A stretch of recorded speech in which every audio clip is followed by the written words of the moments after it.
si Daihatsu Rocky, kembarannya Toyota Race. Mobil ini sempat di-display di Tokyo Motor Show sekitar 2019 ya kalau nggak salah, dan ada tombol power buat nyalain mobilnya kayaknya ya. Bukan deh, nyalain mobilnya di sini. Ntar gue jelasin tombol powernya buat apa. Tapi yang pasti dari segi desain pertama kali kita bahas ya, ini gue demennya tuh dia percis banget dengan apa yang gue lihat di konsepnya yang Jepang. Jadi ini bener-bener percis banget dari segi desainnya, dari segi dashboardnya yang agak miring ke arah drivernya, European banget lah. Dan untungnya head unitnya yang waktu gue sempet nyinyirin bakalan digantiin aftermarket, enggak ternyata. Dia tetap pakai head unit yang gede 9 inci dan modelnya kayak pop-up gini loh, kelihatan modern banget lah. Setir juga desainnya baru dengan beberapa fitur-fitur yang standar banget untuk mobil-mobil zaman sekarang. Dia udah ada pengontrol audio, dia udah ada pengontrol mode, dan ada tombol power yang tadi gue bilang. Plus, sekarang dia displaynya full digital. Jadi, kalau dulu display full digital itu cuma kebayang ya di mobil-mobil 300-500 jutaan, sekarang mobil-mobil 200 jutaan. Contohnya si Nissan Magnite, Kia Sonet, dan si Daihatsu Rocky ini juga sudah pakai full digital. Kalian lihat, displaynya sebenarnya sih bilang tajam sampai gimana banget juga enggak, tapi dibilang buram juga enggak sih, agak soft gitu ya kalau gue lihat ya. Dan bagusnya desainnya bisa dirubah-rubah. Seperti ini contohnya. Tinggal klik desain. Tuh, display 2, display 3. Wait. Cakep loh, ini buat mobil 200 jutaan sih bisa dirubah-rubah kayak gini sih. Keren banget, dan ini yang paling keren sih menurut gue sih. Kita lihat menu-menunya di dalam sini, ada display brightness, time and date, design yang tadi kita bisa rubah-rubah, display setting tuh, eco indikatornya seperti apa, average-nya segala macem kita bisa lihat. Terus juga ada buzzer untuk notifikasinya bisa setting volumenya segimana, notification day setting. Nah ini kalian bisa setel ulang tahunnya kalian, ulang tahun pasangan kalian, kalau bisa ulang tahun pasangan kalian saja biar dia setuju beli mobil ini. Dan kalau kalian punya pasangan lebih dari 1, kalian bisa setting sampai 10. Gua nggak menganjurkan. Lalu juga ada vehicle setting, door lock-nya, tuh, speed link-nya, speed locking-nya, shape position-nya, wah lumayan juga ya. Ternyata elektroniknya lumayan juga. Wipernya juga bisa diatur, kalau mundur dia bisa nyala sendiri, dan turn signal-nya dia bisa, ini yang gue suka, bisa sky toggle 3 kali blinking abis itu mati. Eropa nih, nice. Maintenance setting, oil timing-nya, deterrent warning-nya, reset setting, dan bisa setting language. Inggris, Spanyol, oh bisa bahasa Indonesia ternyata. Kalau kita set Thailand nih. Lumayan canggih untuk mobil di segmen ini ya. Beberapa detail yang gue appreciate juga Daihatsu Indonesia berhasil masukin ke si versi lokalnya Rocky ini adalah aksen-aksen merahnya ini loh. Jadi aksen merahnya itu bukan stiker, tapi benar-benar plastik merah yang mereka taruh di balik-balik garnish-garnishnya itu. Dan ada juga ternyata di balik sini, di tempat penyimpanan ini. Ini yang gue mau highlight juga. Posisi transmisinya dia bikin agak naik, agak di raise up gitu loh ya lantainya, jadi lebih gampang dijangkau. Sehingga samping-sampingnya ini bisa ditaruh tempat penyimpanan yang dikasih aksen juga. Plus, aksen merah itu juga masih nongol di hand gripnya. Jadi bagian dalam hand gripnya ini plastiknya warnanya beda dengan warna plastik keseluruhan mobilnya. Yang bagusnya hitam. Mobil-mobil kayak gini tuh cocoknya plastiknya yang gampang dibersihin lah. Jangan terlalu cerah warnanya ya. Itu bagusnya. Selain itu, berapa tekstur-tekstur juga mereka tambahin biar kelihatannya lebih rugged lah. Ini tekstur diamondnya ini ya, kayak pattern diamond gitu. Ada di sini, ada detail-detail seperti ini di sini. Itu bikin dia kelihatan lebih upmarket lah, ibaratnya lebih lebih elegan, lebih mewah lah istilahnya. Dan pertama kali, gue senengnya ini mobil nggak mewarisi fitur Daihatsu pada umumnya. Center console yang oglek. Ini keker men. Tuh. Ini keker banget. Biasanya kan oglek kan ya. Kocak-kocak gitu loh, kayak aftermarket tempelan. Ini enggak. Ini tuh. Ini benar-benar solid. Dan kalau kalian perhatiin lagi, finishingnya memang masih khas Daihatsu. Tapi gue bisa bilang, dan gue berani bilang, ini salah satu finishing terbaik untuk mobil Daihatsu. Karena kalian lihat, biarpun dia agak ada kasar-kasarnya dikit, tapi ini jauh lebih bagus daripada mobil-mobil Daihatsu sebelumnya. Ada hubungan dengan DNGA, karena ini sudah pakai platform DNGA, lebih gampang kali ya dirakitnya. Kita nggak tahu. Di bagian sini kita lihat ada engine start stopnya di sini. AC-nya sudah digital dengan pengaturan-pengaturan yang simple. Sayangnya belum dual zone atau auto. Jadi benar-benar cuman kayak digitalnya doang lah modelnya. Pindah ke bagian bawahnya. Transmisi kalian lihat ada di sini dengan pilihan PRND dan Tiptronic atau Sport Mode dan Manual Mode. Ini inovasi lah buat sebuah Daihatsu. Dan transmisinya juga lumayan spesial karena dia pakai DCVT atau Dual CVT. Teknologi apa itu ntar gue bahas deh pas kita ngeliat engine-nya. Pindah ke sini, kita lihat ada center console lagi buat naruh handphone. Seperti tadi gue coba naruh handphone di sini. Rem tangan dan center box yang kecil sebenarnya sih. Better than nothing ya. Ya balik lagi tadi gue bilang, untungnya nggak terlalu oglek gitu loh tuh. Keker ini, biarpun nggak terlalu gede. Dan masih ada armrest di bagian sini untuk kita naruh tangan.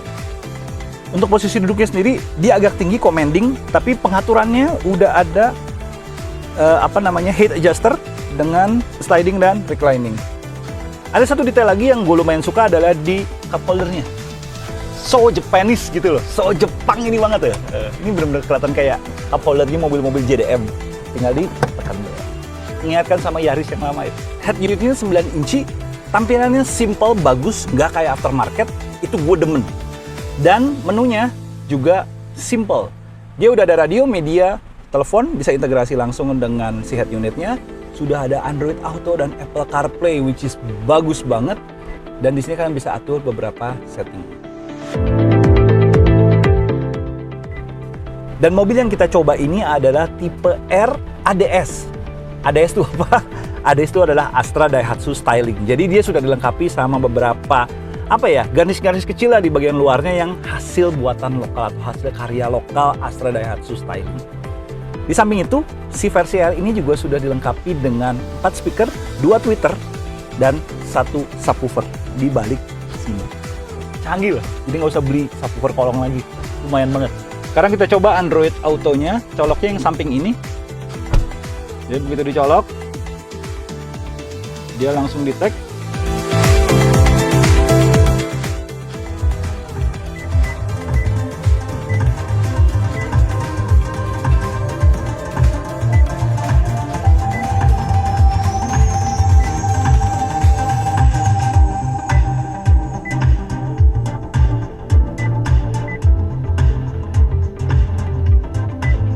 Di bagian sini sih sebenarnya standar aja. Dia udah ada dapat vanity mirror kanan kiri, ya. Dia sudah dapat indikator untuk pemakaian safety belt belakang dan kanan kiri. Ini lumayan canggih juga ya. Safety-nya jadi mereka lebih highlight untuk mobil-mobil seperti ini sekarang. Ya di sini agak sedikit beda dengan versi Jepangnya. Kalau versi Jepangnya kalau nggak salah ada 2 ya USB-nya dengan 112 volt. Versi Malaysianya si Pero 2 Ativa dia punya HDMI di sini dan ada USB di sini. Di sini kita cuma dapat satu USB 2,1 ampere dan satu 12 volt 120 watt port. Tipe R yang ini kebetulan tidak ada atau tidak dilengkapi dengan ASA atau sistem safety-nya. Nah, jadi cuma ada stability control saja. Kalau di tipe yang sudah dilengkapi dengan ASA, nanti ada tombol di sini untuk mengaktifkan atau menonaktifkan sistem ASA-nya sendiri. Oh iya, sebelum kita ke belakang, gue juga mau highlight pattern joknya yang bagus ya. Jadi bukan kulit. Gue malah lebih seneng model-model kayak gini. Dia modelnya fabrik dengan pattern yang kayak LL gini loh. Tuh, kayak 3 dimensi gitu. Tapi tengahnya agak licin, sininya agak kasar. Ini relatif lebih gampang dibersihkan kalau ada kotoran atau cairan yang jatuh ke sini. Pas lah jadi sama nuansa si SUV-nya atau crossover-nya mobil ini. Sekarang kita lihat ke belakang aja. Yuk. Nah, di bagian belakangnya si Rocky nih. Lega loh ini. Gue 174, kalian lihat ya, biarpun memang panel-panelnya masih plastik lah sama kayak depannya, tapi duduknya ini lumayan lega loh. Dengan posisi duduk gue tadi di depan ini masih sisa kurang lebih 7 sentian lah ya, dan kaki di bawah sini masih lega, enak. Ini karena model yang ini ada subwoofernya, dia jadi agak kehambat, tapi kalau yang sebelah sini kolongnya itu jauh lebih enak, sehingga kaki kalian tuh bisa lebih ke depan. Headroom bagus, dan lantainya biarpun nggak rata, tapi masih wajar lah ukuran tunnelnya. Seatbelt udah 3, semuanya juga sama-sama yang model 3 point, dan headrestnya juga sudah 3. Dan yang satu lagi yang gue suka dari mobil-mobil ukuran segini adalah keluar masuk mobil ini tuh nggak terlalu susah. Jadi kalau kalian lihat, ya, mobil ini tuh ingress egressnya, keluar masuknya, sudutnya itu, pintunya lumayan kebuka dengan baik, dan keluarnya itu ya susah.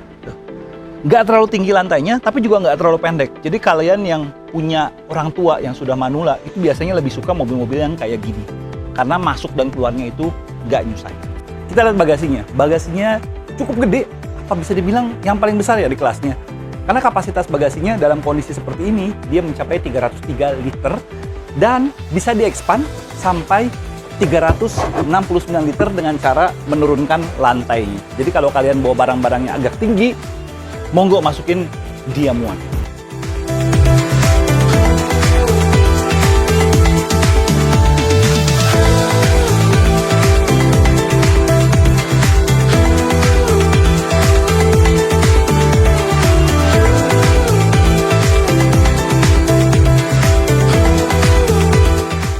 Dan serepnya mewah, full size, dan peleknya alloy. Oke, kita bahas eksteriornya sekarang. Tipe yang kita lihat ini adalah tipe R ADS, Astra Daihatsu Styling. Bedanya apa sama tipe R yang biasa? Sebenarnya simple. Tipe ADS ini dia ada garnish-garnish tambahan seperti apa di sini, skid plate di bawah sini, di samping dan di belakang yang bikin dia kayak lebih mewah sih. Ini option aja ya. Baiknya kalian pilih yang polos, yang lebih kelihatan kayak Jeep, atau kalian pilih yang agak kinclong yang kelihatan mewah. Tapi overall desainnya balik lagi mirip banget sama yang kita lihat waktu di Tokyo Motor Show 2019. Perbedaan versi Indonesia ini cuman ada di sebelah sini.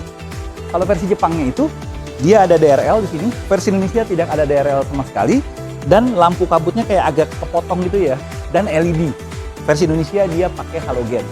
Tapi untungnya lampu utamanya masih full LED dengan reflektor seperti ini. Sekarang kita lihat dari sisi sampingnya. Sampingnya mobil ini sebenarnya nggak panjang ya. Jadi kalau versi Jepangnya itu di bawah 4 meter, 3995 apa 3997, gue lupa deh. Tapi versi Indonesianya 4 meter lebih dikit. Tapi bagus dalam artian mobil kelas ini tuh harusnya memang terlihat compact dan boxy biar nafas SUV-nya kuat. Karena mengingat mobil ini juga menyandang nama Rocky, yang notabene kalau kita lihat di tahun 90-an, 80-an itu ada namanya Tough Rocky, buatan Daihatsu juga yang sudah 4WD waktu itu. Dan modelnya juga kotak-kotak juga ini, jadi ada benang merahnya lah, kotak-kotaknya antara si Tough Rocky sama si Daihatsu Rocky. Biarpun mobil ini nggak ada 4WD-nya, di Jepang ada AWD-nya, di Indonesia cuma tersedia versi FWD atau penggerak roda depan. Balik lagi ke stylingnya, seperti tadi gue bilang, ini versi R ADS, Astra Daihatsu Styling. Ada emblem ADS di sininya dan pelek sama seperti tipe R lainnya, dan pelek sudah memakai 17 inci.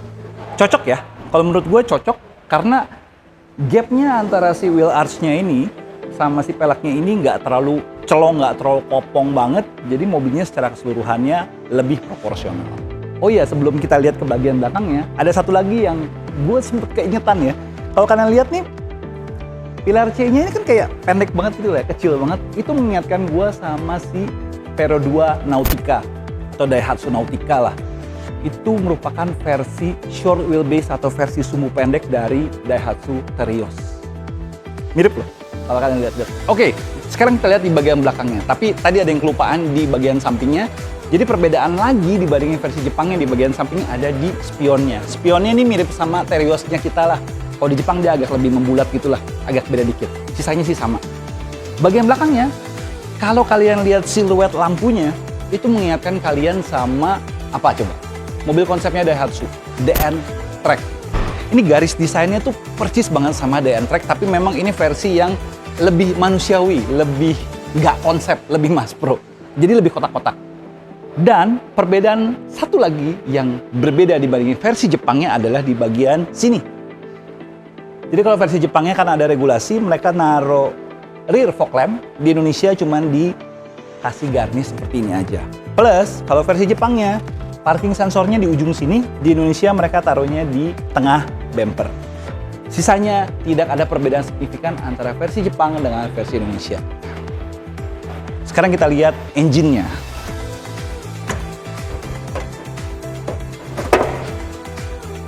Ruang engine-nya rapi, dia sudah dikasih peredam. Nah, kita langsung bicara engine-nya aja. Engine-nya adalah engine baru, 1000 cc turbo, di CVT atau dual mode CVT. Outputnya adalah 98 HP dengan torsi 140 Nm. Sama yang versi Jepangnya. Nah, uniknya lagi, selain ini menjadi mesin 1000 cc turbo pertama untuk Daihatsu di Indonesia, dan Toyota juga sih sebenarnya sih, dia sudah dilengkapi dengan DCVT atau dual mode CVT. Apa sih DCVT? Sebenarnya lebih afdol kalau itu kita coba ya, tapi sedikit dulu udah gambaran. DCVT itu adalah transmisi yang mengkombinasikan antara CVT, kehalusan berkendara sebuah CVT, dengan responsivitas sebuah torque converter atau planetary gear. Nah, jadi konsepnya adalah ketika RPM rendah sampai menengah, itu yang bekerja kebanyakan adalah CVT-nya. Tapi begitu dia RPM-nya middle sampai tinggi, ada semacam clutch atau kopling yang memindahkan giginya untuk connect langsung, nggak dengan CVT-nya, tapi dengan planetary gear. Jadi dia kayak punya dua rasio yang berbeda. Efek positifnya adalah efisiensinya lebih bagus di kecepatan menengah sampai tinggi, responnya juga lebih bagus di kecepatan menengah sampai tinggi, dan ukuran CVT-nya karena rasionya bukan kepotong ya, disupport sama satu gear lagi, dia CVT-nya nggak usah gede-gede, nggak usah panjang-panjang, nggak usah gede-gede. Otomatis mesinnya jadi lebih compact, losses-nya juga jadi lebih kecil, alias mobilnya lebih responsif dan efisien. Untuk tahu detailnya sih sebenarnya kita harus coba driving feel-nya bedanya seperti apa. Nanti kita coba. Ya.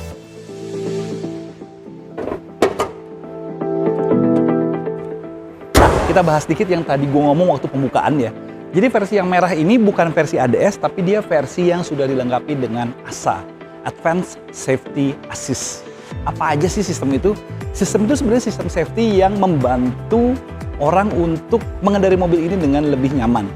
Dia terdiri dari kamera, 2 kamera atau stereo kamera yang letaknya di balik spion tengah di situ. Dia akan memantau wilayah di depan mobilnya dan dia memberikan beberapa fitur juga yang terintegrasi ke dalam sistem ini. Yang pertama adalah Missed Pedal Operation.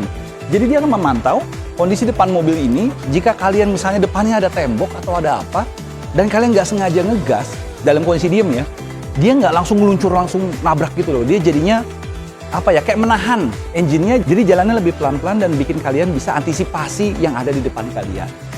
Yang kedua juga dia ada Forward Collision Warning. Jadi dia baca di depan ini, kalau ada objek atau ada kendaraan yang sudah lepas, dia akan ngasih warning kalau sampai itu ada potensi untuk kecelakaan.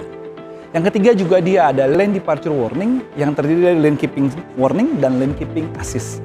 Jadi warningnya dia akan memberi peringatan ketika mobilnya ini keluar dari jalur, dan si Lane Keeping Assist-nya itu akan mengkoreksi setir sehingga mobilnya tetap pada jalurnya. Nah, yang terakhir adalah Pre-Collision System. Pre-Collision System akan mempersiapkan mobil jika di depan ada objek yang tidak bisa dihindari. Termasuk dia akan assist braking atau tanda kutip auto braking untuk mengurangi impact ketika ada kecelakaan yang tidak bisa dihindari.